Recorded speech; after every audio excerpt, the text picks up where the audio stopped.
Maligayang araw ng Sabado. Maligayang araw. So, happy Sabbath sa tanan. So, first time ko mag-promotional talk sa Tamang Church. And wow, grabe ang Sabbath school ninyo. Daghan na kayo mga tao din sa inyong church. Praise God! Okay, so, ang ato promotional talk this morning is about Sabbath school improvement. Kaya kung nandiyan kita as a Seventh-day Adventist, of course, focus dito sa Bible. Ang sana ito ang quote, grounded in the Bible, focus on the mission. And there's always a room para sa improvement. So to start my promotional talk this morning, ganahan ko mamutaran ninyo. Okay, next? Okay, what is the most important meal of the day? Ganahan ko mga tubag, makadulog answer. Unsa ba? All meals. Hello, supper. Okay, so breakfast. Okay, next. Okay, may natunan sa ito na sa brunch. Okay, so if mabasa mo any kind of books or if anywhere mo mag-search, the most important meal of the day is breakfast. It is traditionally or commonly considered the most important meal of the day because it provides energy throughout the day, especially in the morning. Do you always eat breakfast in church? Like, kinsa man ang ano sa Bisaya ang breakfast? Mamahaw. Kinsa man ang mamahaw? Kinsa man ang daghan? Okay, same. Namahaw ko. Okay. So, I am not just talking about food. I am also talking about our spiritual food. Okay. So, mga tayo sa kabalik, kinsa lang diri ang eat always ilang spiritual food. Right, Spanish? Spiritual food. I know, like, daghan mo, pop up sa naman, spiritual food, of course, it's the Word of God. It is possibly the Bible, right? But right now, since we're talking about Sabbath school improvement, let's discover together what's some of spiritual food or spiritual breakfast, Jane. Okay, next. So, kana. Our Sabbath school is our breakfast. Our divine service is our lunch. Our AY is our dinner, and our Sunday worship is our snacks. So, bawatan to mo every Saturday. Gait ba mo ani tanan? Like, breakfast, lunch, dinner, and snacks? Okay, very good. Amen for that. And then, in my whole life as a Seventh-day Adventist, of course, lahat ko ba kakilala dyan na even me sometimes now, like, di dyan ka take sa breakfast, late mahaman ta, and then busy sa, like, nagkapabuhaton, and then nasa ko mga kakilala, every AY, hindi na makatake dinner, kahit matog na, kahit kapoy na, and like, as a Seventh-day Adventist, hangtod rin sa lunch, kay mostly, makaingon ng mga tao na divine service daw is the highlight of our worship. Kaya, like, usually, may invite tayo speakers, sometimes from internationally, and then lahat na makadungog sa ilang experience. But we forgot that Sabbath school, especially experiencing the lesson study, is one of the most important things we need to experience as a Seventh-day Adventist because nila na to ma-enlighten ato mind and masabtan ang Word of God. Okay, next. So the title of my promotional talk this morning, The Blessings of Sabbath School Strengthening Our Spiritual Journey. So I will read a quote right here from Adventist Magazine. So it says here, Sabbath School holds a special place in our heart and in our spiritual journey. It is a place where we come together as a family to study God's Word, to grow in our understanding of teachings, and to support one another on our walk of faith. Diba, nakita dyan ang Sabbath School, no? Because sa divine, syempre, magnaman the speaker, but sa Sabbath School, makashare na sa ato ang thoughts and knowledge, and usually, maka-raise pa na sa ato hands, if makapangutanan na, no? E wala kami yung samtan. Like, sa Sabbath School, rin natin mabuhat. So, and Psalms 119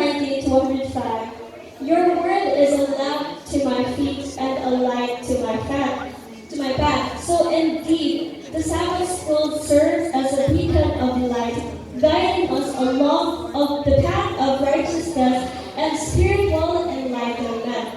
And also, the Sabbath school is rooted from the Bible itself. Na ako, may nakita ko nag-check ko sa Bible, asa lang dyan din ni Lord, we prove ba, dapat importante dyan ang Sabbath school. In Genesis 2 verse 2 to 3, it says there that it is a holy day set apart for rest and worship. Then nakasab sa Exodus 20 verse 8 to 11, the Sabbath commandment is served as one of the 10 commandments, emphasizing its significance in the moral law given by God. So therefore, Sabbath school occurs on Sabbath day. It is one of the most important part in our worship as a Seventh-day Adventist. And as a Seventh-day Adventist, of course, diba, naaman sa youth, na children, and then lahi-lahi ka, like, pag-get sa learning, diba? Like, naasa to, di na ka basa tarong sa Bible, like, blurry na ang eyes. So, Sabbath school, attending Sabbath school is one of the way for us to continue learning the Word of God. And, kahit po mo, pwede na mo, Tagalog, bisan to express. Okay. So, church namin doon sa Quezon City, yung, yung way namin sa Sabbath school, mag-separate, every time sa Sabbath school, mag-separate ang youth and ang elder. And then, we also have our own lesson study. The content is still the same sa mga tiguang na, sa mga adult na, but it's different. It's organized. Our lesson study provided by the CLC or Central Luzon Conference, free na siya para sa mga youth. Ang whole lesson study, na siya like mga comments, thoughts, and every Bible verse na makita sa lesson study na ang explanation. So as a youth back then, masagdan dyan siya na ako. Where kami they will give us specific time, like 15 to 20 minutes. So kami na youth mag-discuss about sa na-learn na sa Bible study. After that specific time, mabalik kami inside the church and kami na youth ang mag-summarize sa lesson study. And testify ko na, wow, grabe ang Sabbath school because ingon sa 100% I grow there spiritually kahit dito mga kasagot na the Sabbath school is para man sa youth, dito siya para sa mga adults. And then katong way na dibuhat nila sa awo na they provided different kind of lesson study na easy to understand for the youth is very effective. And unta, maka-experience na mga youth ang here sa ato church there sa Cebu, no? Okay. Okay, Sabbath school feeds your soul the way food feeds your body, helping you become stronger spiritually sa mga pahamigan. Sabbath school is our breakfast. So Sabbath school is a nourishment. Just as physical nourishment is essential for our bodies, spiritual nourishment is vital for our souls. Also, if you have your Bible, in Matthew 4 verse 4, Jesus goes, and also in Deuteronomy 8 verse 3 saying, "A man shall not live by bread alone, but by every word that comes from the mouth of God." And Sabbath school offers that. Did you know that every Sabbath school we have a buffet of spiritual food, right? The kind of buffet, like busog that if one like the Sabbath school lesson, and if no, you know that.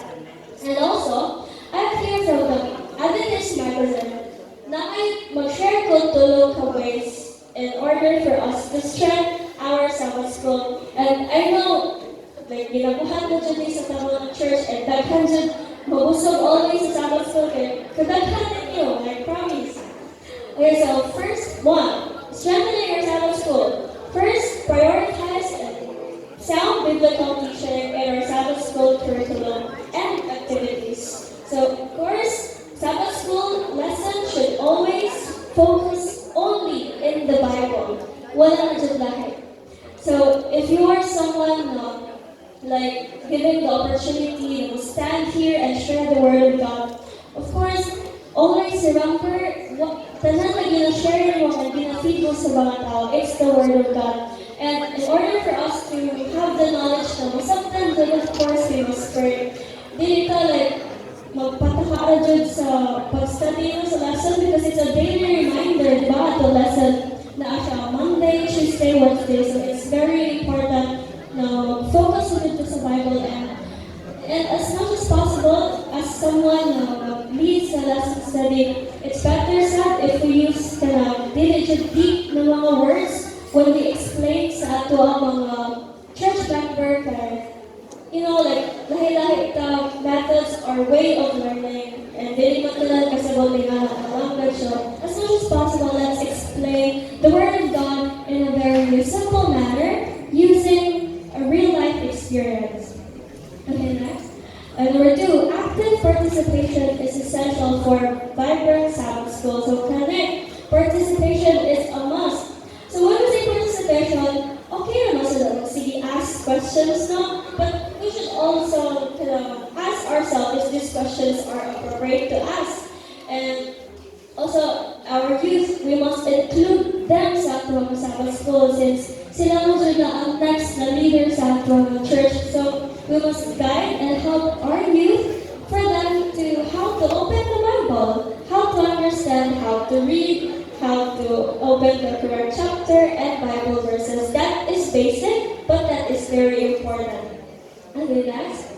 So, investing in the development of effective leaders. Kasi sa motto, I know ang Tabalong Church na mga elder, no? So, every Seventh-day Adventist Church need jud na to elder because sila jud ang guide sa ato ang tanan in order for us like para magpadasig or mag-help sa ato para magpalataya. And also, as someone given the opportunity to lead or to discuss the Bible in front of everybody, we must acknowledge again about different ways of learning, especially ang ato ang mga tiguang since ang uban sa kanila hindi na kadungog, hindi na dyan kabasa. So, sometimes, na ako dyan, like, sa lagtang, if every time mag-lesson study, yung mga old usually doon, naka-lingkod sa pinaka-layo, sa ano ba, sa, like, doon sa pinaka-layo ng lingkod. And if mo, naninig ko nila, like, every time mag-lesson study, like, yung posisyon nila, gano'n.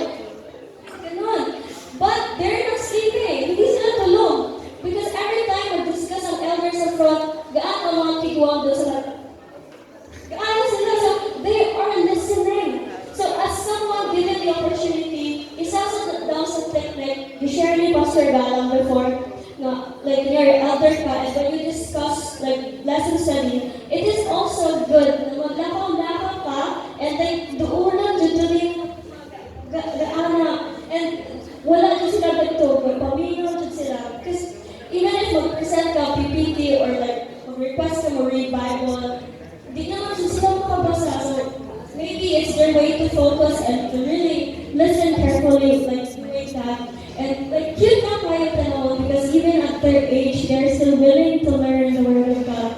Di man sila magpa-front kayo, awang sila. So, as a leader, like, as a church elder, or someone na capable pa naman, doon na lang to, like, show engagement, like, participation, let everyone involved. If naibamutana, answer them peacefully, respectfully. Kaya mga encounters na sometimes ang Sabbath school, wala na siya mag-debate ba?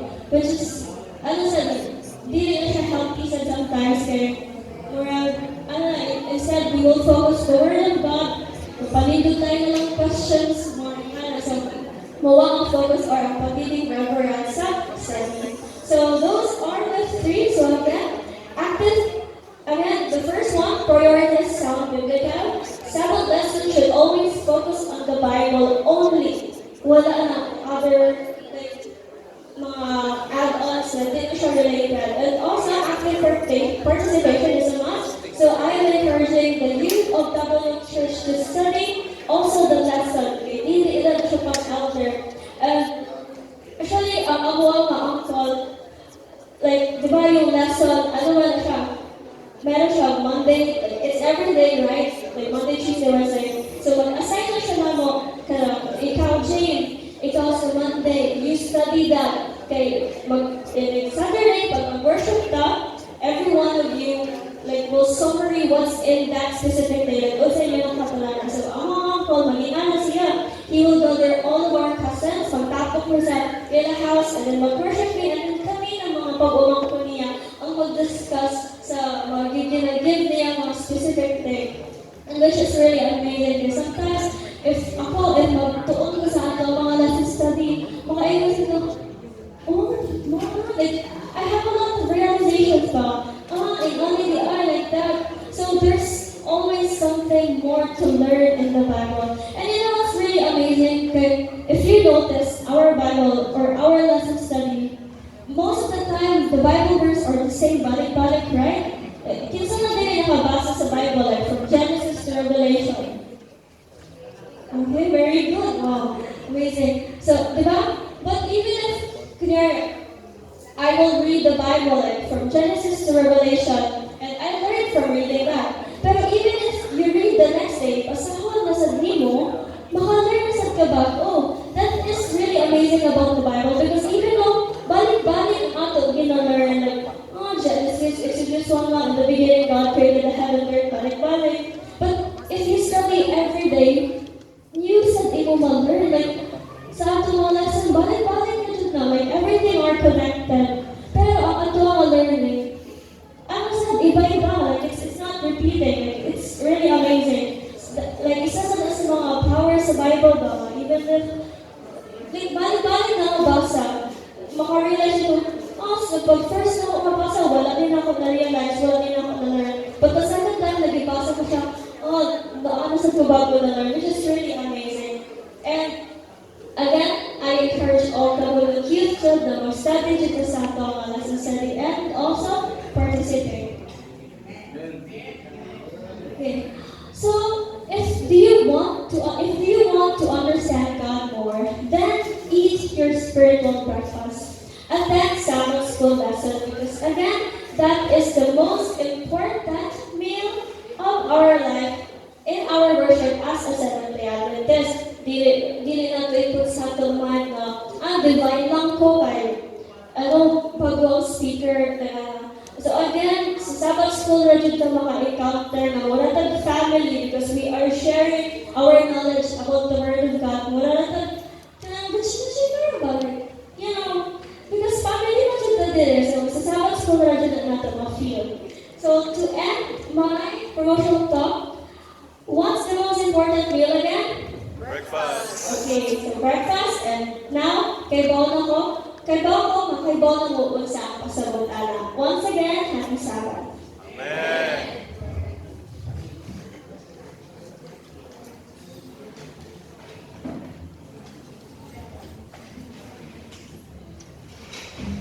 Okay, may Andre papauli ng igsoon. So, kana mga ilan-ilaran na niya ay magpiyong-piyong. May mga imauan din mo. No? So, karon nga adlaw atong ng panahon sa pag-review sa atong lesson study, no? Sa atong leksyon.